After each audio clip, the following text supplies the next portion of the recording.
dans le prochain épisode de Demain nous appartient.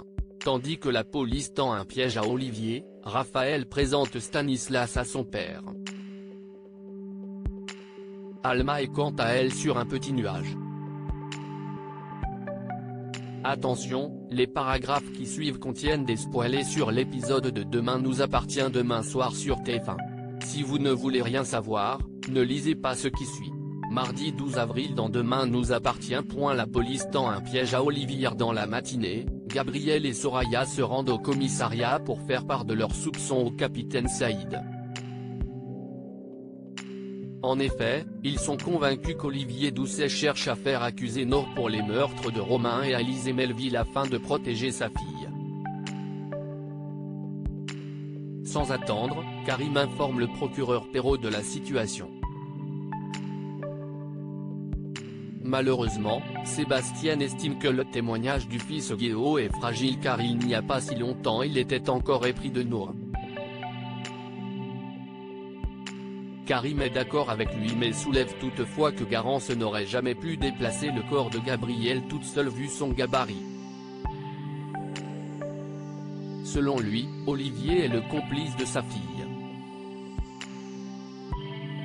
Comme le procureur souligne qu'il est peu probable que le professeur de maths ait le profil d'un criminel aussi déterminé, Karim lui apprend qu'il avait fait croire à sa mort quelques années plus tôt pour faire accuser l'amant de sa femme. Le policier pense donc qu'Olivier aurait très bien pu falsifier les preuves et faire accuser Nour pour innocenter sa fille. Cette hypothèse tenant la route, Sébastien autorise le capitaine Saïd à enquêter sur Olivier. Toutefois, le témoignage de Gabriel ne valant rien, le procureur lui fait comprendre que s'il veut coincer Doucet, il va lui falloir du solide. Malheureusement, la police n'a rien de concret pour le coincer. C'est pourquoi Martin et Karim ont l'idée de piéger Olivier en lui faisant croire que sa fille est sortie du coma. Fou de joie, celui-ci se rend immédiatement à l'hôpital mais Nordi ne l'empêche de la voir. En effet, il prétend que Garance a réitéré ses aveux concernant les meurtres de Romain et Alizé Melville et qu'elle sera déférée devant le procureur de la République dès qu'il aura le feu vert des médecins. Furieux, Olivier débarque au commissariat et avoue le meurtre d'Alizé Melville ainsi que les agressions de Chloé et Gabriel. Raphaël présente Stanislas à son père et Stanislas se dit pressé de faire la connaissance de Maud qu'il rencontrera le week-end de prochain. Il ne manquera plus que Sébastien et le skipper aura rencontré toute la famille Perrault. Cependant, le procureur étant encore très attaché à Xavier, Raphaël lui fait comprendre que ce n'est pas pour tout de suite. Comme il n'a pas fait d'études supérieures et qu'il ne travaille pas dans un bureau, elle estime même que c'est perdu d'avance. Malgré tout, Stanislas se considère comme le gendre idéal et parie qu'il peut se mettre Sébastien dans la poche en 5 minutes. Raphaël l'invite donc à se joindre à eux pour boire un café dans la journée. Plus tard, Raphaël profite de déposer un dossier à son père pour lui annoncer qu'elle a rencontré quelqu'un. Très amoureuse, elle enjoint son père à faire un effort avec lui lors de leur rencontre. Dans l'après-midi, Stanislas, Raphaël et Sébastien se retrouvent au Spoon autour d'un café. Très vite, ce moment tourne à l'interrogatoire. Heureusement, Stanislas ne se laisse pas démonter et répond aux questions de Sébastien tout en réussissant à tourner la situation à son avantage lorsque ce dernier tente de le piéger sur l'opéra. Par la suite, Raphaël reproche à son père d'avoir joué le rôle de procureur pédant à la perfection. Si Sébastien estime avoir été courtois, il assume également son instinct protecteur quand il s'agit de sa fille. Même s'il reconnaît que Stanislas ne manque pas de répartie, il ne le sent pas du tout et le juge trop obséquieux.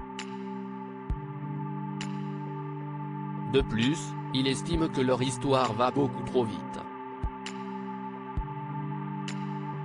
Au moment où il s'apprête à le comparer une fois de plus à Xavier, Raphaël lance que s'il l'obsède autant, il n'a qu'à se marier avec lui. Déçu de la réaction de son père, Raphaël se confie plus tard à sa fille. Elle espérait secrètement que Sébastien valide Stanislas. Heureusement, Camille est là pour lui remonter le moral et sait trouver les mots justes pour lui redonner le sourire. Alma est sur un petit nuage et depuis qu'elle a vaincu son cancer, Alma est sur un petit nuage et propose même à ses élèves de faire cours dehors pour profiter du beau temps. Sa bonne humeur pose alors question et Jack lui demande si elle est tombée amoureuse. Cependant, Alma lui fait remarquer que l'on n'a pas besoin d'être amoureuse pour être bien dans sa peau.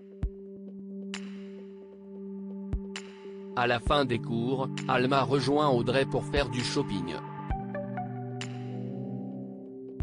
Depuis sa rémission, Alma confie qu'elle ne cesse de penser à Benjamin et se dit que ce serait dommage de passer à côté de cette histoire. En effet, la professeure d'anglais a compris que si elle ne parvenait pas à se projeter avec lui, ce n'était pas à cause de Samuel mais de son cancer.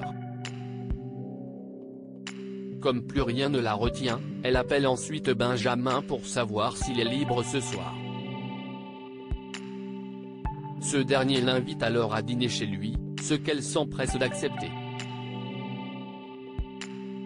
Samuel, qui a entendu leur conversation, cherche à savoir avec qui son ami a rendez-vous mais Benjamin refuse de lui dire quoi que ce soit. Le soir venu, Alma débarque chez Benjamin avec la nouvelle robe qu'elle vient de s'acheter. Après avoir échangé quelques banalités, ils décident de partager un moment d'intimité.